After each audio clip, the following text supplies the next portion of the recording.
This lecture video is for class 8।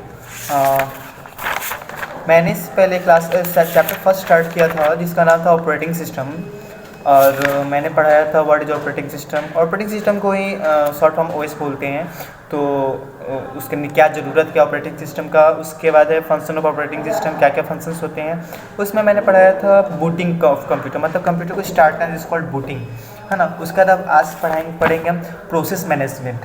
Process management में क्या होता है कि कोई जैसे the process management of module of operating system takes care of the creation and deletion of process. मतलब कोई भी प्रोसेस चल रहा है तो उसको क्रिएट करना है, डिलीट करना काम जो होता है प्रोसेस मैनेजमेंट का काम होता है। यानी कोई भी एप्लीकेशन में कोई भी चीज़ कोई भी असाइनमेंट चल रहा है या फिर कोई भी प्रोग्राम चल रहा है तो उसको हम क्रिएट कर सकते हैं या फिर डिलीट कर सकते हैं के थ्रू।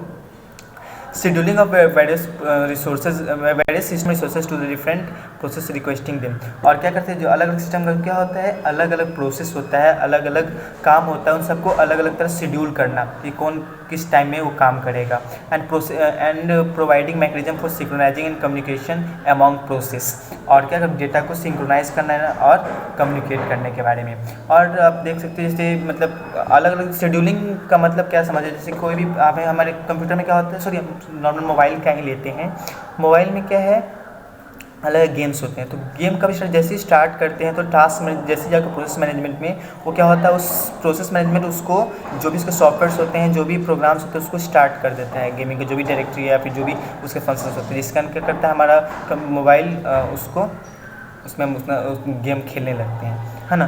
तो किसका काम होता है, प्रोसेस मैनेजमेंट का, जो उसको स्टार्ट कर देता है ना। उसका रहता है मेमोरी मैनेजमेंट। मेमोरी मैनेजमेंट क्या है, the memory management module of operating system takes care of the allocation and relocation of this program in need of this resources. Memory management का काम क्या है, जैसे कि ऑपरेटिंग सिस्टम में क्या होता है कि कोई भी चीज़ है ना, तो सेव करने पर वो कहाँ पर जाके स्टोर होगा, किस ड्राइव में होगा, किस फोल्डर में होगा, ये मेमोरी मैनेजमेंट के थ्रू हम कर सकते हैं, है ना। उसके रहते हैं फाइल मैनेजमेंट। फाइल मैनेजमेंट का काम क्या है कि जैसे कोई भी computer uses a lot of data and programs. Computer जो है बहुत सारे डेटा को प्रोग्राम्स को क्या करता है, स्टोर करके रखता है। तो जो भी स्टोरेज होता है वो कहाँ पे, सेकेंडरी मेमोरी में स्टोर होता है। देखिए स्टोरेज दो तरह का होता है, primary and secondary.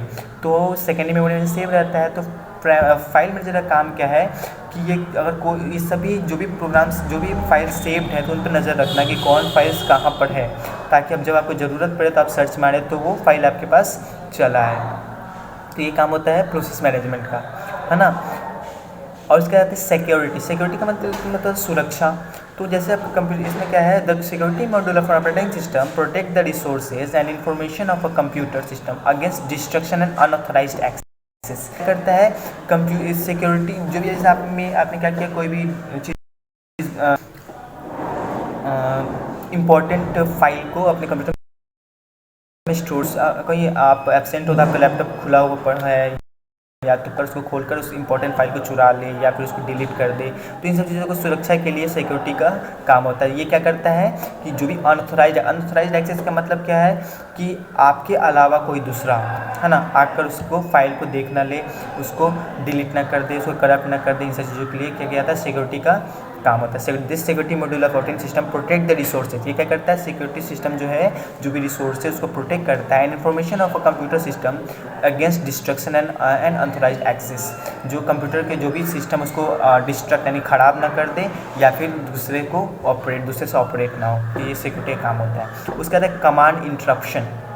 Command interpretation the command interpretation module of operating system interprets user command and directs the system resources to handle the request. ये क्या करता है, कमांड जैसे जो भी हम चीज़ जैसे आप इनपुट डालते हैं, कोई टाइप करना है तो हम ABCD डालते हैं, तो एक्चुअली ये कंप्यूटर इसको नहीं समझता है, वो उसके थ्रू जो कमांड उसको समझकर आपको उसका आउटपुट देता है। जैसे हम कुछ भी जैसे हम किसी चीज़ पे कोई भी फाइल पे क्लिक करते हैं तो क्या करता है, वो कमांड का जो वो CPU में प्रोसेस के लिए जाता है कि कमांड की इस फाइल को खोलना है, तो उसके थ्रू क्या होता है, कंप्यूटर फाइल को ओपन करता है। तो हम वो कमांड इंटरप्रिटेशन का काम क्या होता है कि यूजर के द्वारा जो भी डेटा है उसको समझना और उसको कमांड में कनेक्ट करके ऑपरेटिंग सिस्टम के द्वारा उसको प्रोसेसिंग के लिए भेज देना, ताकि उसके लिए आउटपुट आ सके, है ना। The command interpretation module of an operating system interrupts user command and directs the system resources to handle the request, ताकि जो भी चीज़ हमें ऑपरेट करना है तो वो सिस्टम आसानी से कर सके।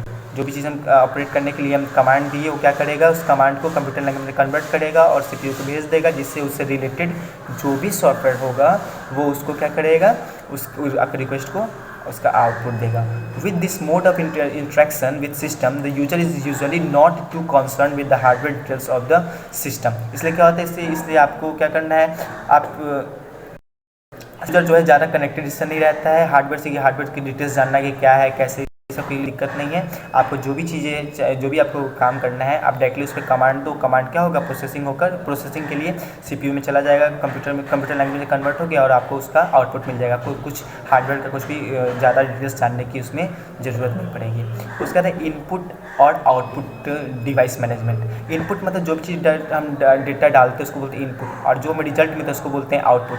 और डिवाइस में कंप्यूटर का मैनेजमेंट करना, कि कंप्यूटर कभी ज़्यादा हीट ना हो, या फिर उसका रैम, उसका मेमोरी फुल हो गया है तो उसके बारे में बताएगा, या फिर कोई सिस्टम कोई भी वायरस वगैरह आ गया है तो सब चीज़, या फिर कंप्यूटर स्लो हो गया क्यों हुआ है, क्या क्या टास्क चल रहा है, सब चीज़ों के बारे में डिवाइस मैनेजमेंट में बताता है। Coordination control of various input and output device is an function of operating system. जैसे कोई भी चीज़ हम जैसे ये क्या करता है, coordination and control of various input and output devices in an important function of operating system. मतलब जो भी इनपुट और आउटपुट डिवाइसेज क्या होता है, कीबोर्ड, माउस, ये सब चीज़ें इनपुट डिवाइस है। और आउटपुट डिवाइस कौन है, मॉनिटर है, फिर से प्रिंटर है, ये सब क्या है, आउटपुट डिवाइस है। प्रोजेक्टर आउटपुट डिवाइस है।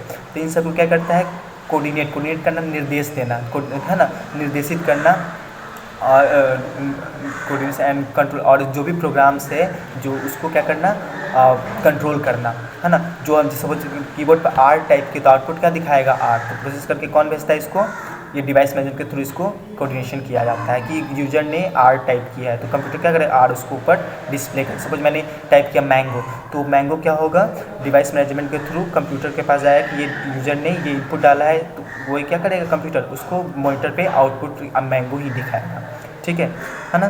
This involves receiving the request for input और output interrupts and communicate back the requesting process. ये क्या करता है, इनपुट और आउटपुट जो भी है उस डेटा को इंटरप्ट करके उसको बाद में कम्युनिकेट रिक्वेस्ट, जो जिस काम की जो हम डेटा इनपुट किए हैं उसको अच्छे से रिजल्ट हमें प्रोसेसिंग के लिए प्रोसेसिंग का रिक्वेस्ट भेजता है, और जो आउटपुट आता है वो हमें उसके आते हैं job control.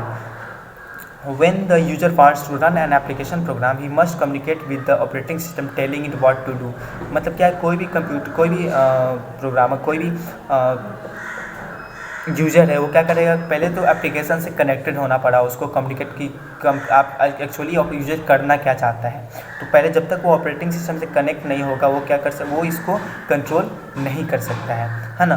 He does this using operating system job control language और JCL। इसके लिए क्या करना पड़ेगा, कंप्यूटर सिस्टम का जो जॉब कंट्रोल लैंग्वेज होता है उसको क्या करेगा, उसको यूज़ करके आप इसको क्या किया जाता है, कंट्रोल किया जाता है। JCL फॉर्म होता है जॉब कंट्रोल लैंग्वेज। तो JCL consist of a number of commands called system command that controls the functioning of the operating system. तो JCL कमांड्स को क्या बोला जाता है, सिस्टम कमांड्स बोला जाता है, जो क्या करता है, जो भी फंक्शंस है उसको ऑपरेटिंग सिस्टम में कंट्रोल करता है। तो इसके लिए इतना ही। जो भी आपका होमवर्क ये है कि जो वीडियो है उसको अच्छे ध्यान से देखिए, अगर एक बार समझ नहीं आया तो उसको दोबारा करके रिपीट करके देखिए, या फिर भी समझ में नहीं आया तो आप मेरे से पूछ सकते हो। और बाकी जो क्वेश्चन का बात है, जब चैप्टर ख़त्म फिनिश कर दूंगा मैं तो आपको उसका क्वेश्चन सेंड कर दिया जाएगा, आप उसको पेयर में कर लो। Okay, thank you.